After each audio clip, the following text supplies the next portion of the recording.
ಚಿತ್ರದುರ್ಗದ ಸರ್ಕಾರಿ ಜಿಲ್ಲಾಸ್ಪತ್ರೆಯನ್ನು ಒಂದು ರೌಂಡ್ ಹಾಕಿದ ಜಿಲ್ಲೆಯ ಹಿರಿಯ ಸಿವಿಲ್ ನ್ಯಾಯಾಧೀಶರಾದ ವಿಜಯ್ ಕುಂದುಕೊರತೆಗಳನ್ನು ಆಲಿಸಿ ಸಮಸ್ಯೆಗಳನ್ನು ಪರಿಶೀಲಿಸಿ ಪರಿಸರ ಸ್ವಚ್ಛತೆಯನ್ನು ಕಾಪಾಡಿಕೊಳ್ಳುವಂತೆ ಆರ್ಎಂಒ ಆನಂದ್ ಪ್ರಕಾಶ್ ಅವರಿಗೆ ಸೂಚಿಸಿದರು. ಒಂದೊಂದೇ ವಿಭಾಗಕ್ಕೆ ಭೇಟಿ ನೀಡಿದ ನ್ಯಾಯಾಧೀಶರು ರೋಗಿಗಳನ್ನು ಮಾತನಾಡಿಸಿ ಔಷಧಿಗಳನ್ನು ಹೊರಗೆ ಕೊಡುತ್ತಾರೋ ಅಥವಾ ಆಸ್ಪತ್ರೆಯಿಂದಲೇ ಕೊಡುತ್ತಾರೋ ಎಂಬುದಾಗಿ ಪ್ರಶ್ನಿಸಿದರು. ವೈದ್ಯರ ಹಾಜರಾತಿ ಪುಸ್ತಕವನ್ನು ಕೂಡ ಪರಿಶೀಲಿಸಿದರು. ವಾರ್ಡ್ಗಳನ್ನು ಪರಿಶೀಲಿಸಿ ಸ್ವಚ್ಛತೆಯನ್ನು ಕೂಡಲೇ ಕೈಗೊಳ್ಳುವಂತೆ ಸೂಚಿಸಿದರು. ಪ್ರತಿಯೊಂದು ವಾರ್ಡ್ನಲ್ಲಿಯೂ ಕೂಡ ಪರಿಸರ ಸ್ವಚ್ಛತೆಯನ್ನು ಕಾಪಾಡಿಕೊಳ್ಳಬೇಕು. ಸಿಟಿ ಸ್ಕ್ಯಾನ್ ಯಂತ್ರವನ್ನು 1 ವಾರದೊಳಗೆ ಸರಿಪಡಿಸಿ ರೋಗಿಗಳ ಉಪಯೋಗಕ್ಕೆ ಬರುವಂತೆ ಕ್ರಮ ಕೈಗೊಳ್ಳಬೇಕು ಎಂದು ಸೂಚಿಸಿದರು.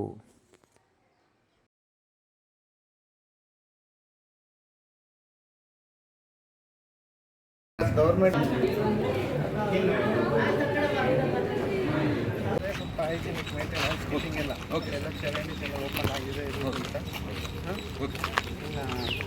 ಬೇರೆ ವ್ಯವಸ್ಥೆ ಅಲ್ಲಿ ಒ ಪಿ ಡಿಗಳಲ್ಲಿ ಓವರ್ ಫ್ಲೋಡ್ ಆಗ್ತಾ ಇದೆ. ಸ್ವಲ್ಪ ಅದನ್ನು ಸರಿ ಮಾಡ್ಕೊಳ್ಳಿ. ಆಯಿತಾ? ಫಾರ್ಮಸಿ ಒಂದು 3-4 ಲೈನ್ ಮಾಡಿ ಅಥವಾ ಇನ್ನೊಂದು ಬೇರೆ ಸೆಕ್ಷನ್ ಮಾಡ್ತೀರ ನೋಡ್ತೀವಿ.